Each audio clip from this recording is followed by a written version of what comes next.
হচ্ছে AGT live 24/7। ये है AGT live 24/7। This is AGT Live 24/7।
জনগণের স্বার্থ দাবি নিয়ে জনপ্রতিরোধ সংগঠিত করা হবে। ঢাকায় 200 দিনের কাজ এবং 340 টাকা মজুরি প্রতিশ্রুতি পালন করতে হবে। ঢাকায় এবিপিএস পদ্ধতিতে মজুরি প্রদান বন্ধ করতে হবে।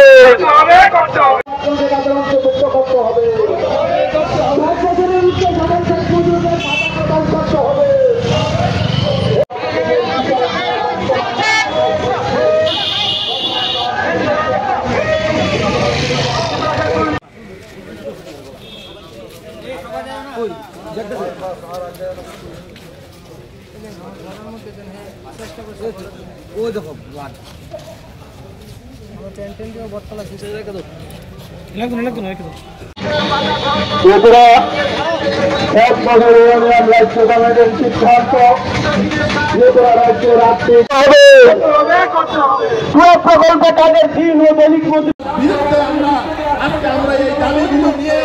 আমরা চাই জনগণ যেন তার গণতান্ত্রিক অধিকার ফিরে পায়। গণতান্ত্রিক অধিকার যেমন গণতন্ত্রপ্রিয় মানুষ হারাচ্ছেন, শ্রমজীবী মানুষ তাদের শ্রমের অধিকার আসতে পারছেন না। শ্রম দিবস আসতে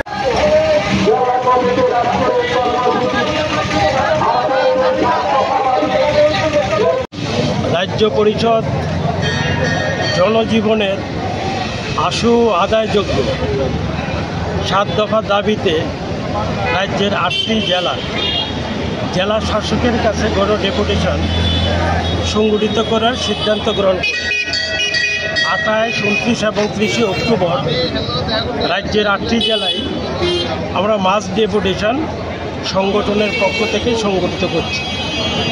আমাদের যে চার্টার অফ ডিমান্ড বা আমাদের যে দাবি সনদ, তাতে আমরা উল্লেখ করেছি সেটা হচ্ছে গৃহহীন যাদের ঘর নেই, তারা যেন প্রত্যেকে পাকা ঘর পেতে পারে।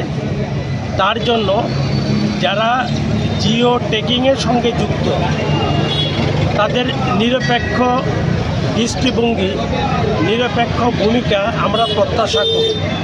কিন্তু এটা অত্যন্ত দুর্ভাগ্যের যে কোথাও রাজনৈতিক সংকীর্ণতার কারণে প্রকৃত যারা ঘর প্রাপক তারা বঞ্চিত হয়। সুতরাং আমরা বলছি যারা এ কাজের সঙ্গে যুক্ত তাদের এই বৈষম্যটা অবিলম্বে বন্ধ করতে হবে।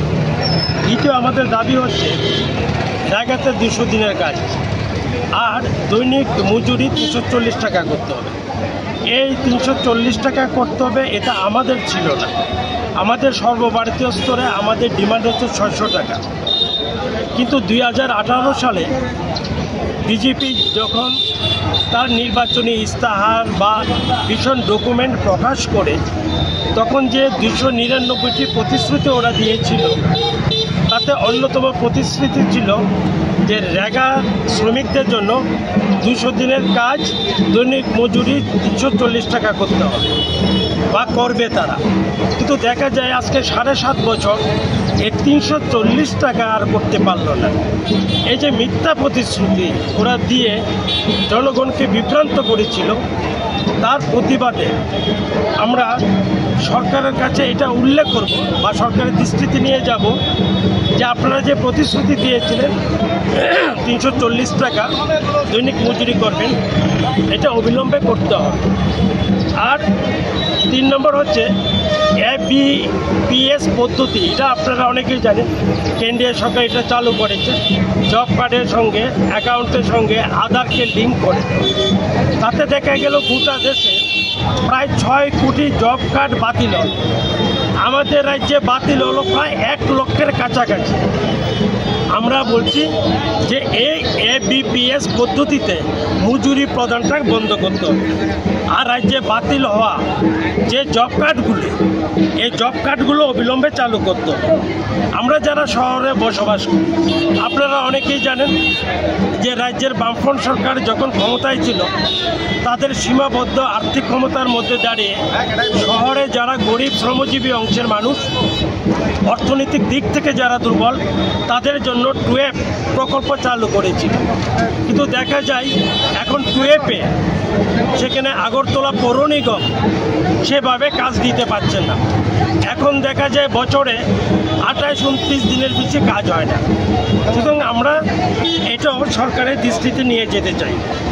আর যেটা আমরা বলছি সামাজিক যে সোশ্যাল পেনশনে যেটা দেখা গেছে, সেটা হলো অনেক প্রকৃত যারা ভাতা প্রাপক পেনশন হোল্ডার, তাদেরকে ইচ্ছাকৃতভাবে রাজনৈতিক দৃষ্টিকোণ থেকে তাদেরকে বাদ দেওয়া হয়েছে। তা আমরা বলছি এটা কেন হবে?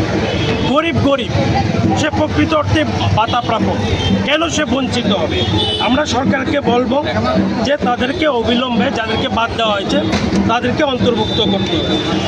আর আপনারা অনেকেই জানেন যে ভারতবর্ষের যে জিডিপি, তার 15 থেকে 17% উপার্জিত হয় এগ্রি সেক্টর থেকে। কিন্তু আমরা কি দেখি যে খ্যাত মজুরা যখন 60 বছরে ঊর্ধ্বে হয়ে যায়, তারা বিভিন্নভাবে সরকারের বিভিন্ন যে প্রকল্প, এগুলো তারা বঞ্চিত হয়। আমরা বলছি 60 বছরের ঊর্ধ্বে যে সকল খ্যাত মজুর, তাদেরকে সামাজিক ভাতা বা সোশ্যাল পেনশনের আওতায় আনতে হবে, অন্তর্ভুক্ত করতে হবে। এই 7টি দাবি নিয়ে গোটা রাজ্যে 28, 29, 30 আমরা মাস ডেপুটেশন সংগঠিত